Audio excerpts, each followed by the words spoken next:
tu traînes avec 5 personnes riches, la 6e personne, ça sera toi.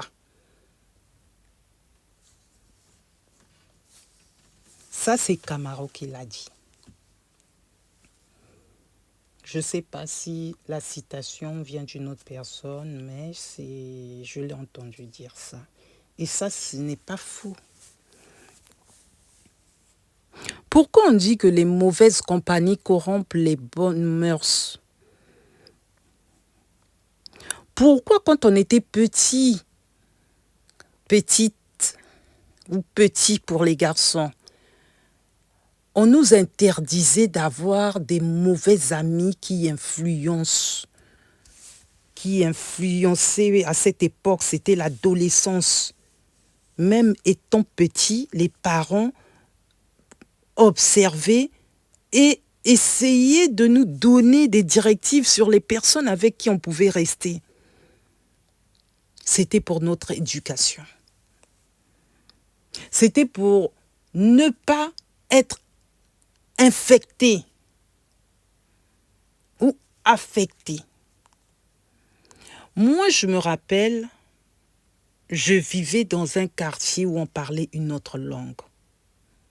Mais mon papa, il m'avait mis dans une école qui était éloignée, où on parlait le français, très éloignée de la maison. On était peut-être à 1h30 en voiture.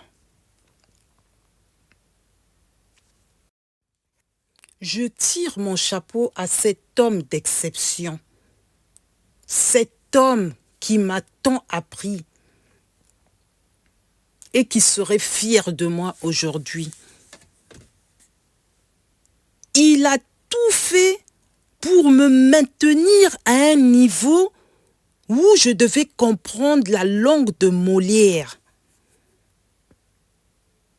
Et effectivement, ça a marché parce que malgré que je me tenais dans un milieu où on ne parlait pas cette langue, moi, j'avais toujours le répondant en français. Je répondais en français et j'avais toujours cru que je parlais français. Or, l'autre langue aussi est en train de rentrer et je l'avais en moi. C'est en grandissant. Quand j'ai été confrontée à des personnes qui étaient autour de moi qui parlaient cette langue, j'ai su que moi aussi, je pouvais m'exprimer avec l'autre langue. Et c'est un avantage. Oui, c'est un avantage parce que tu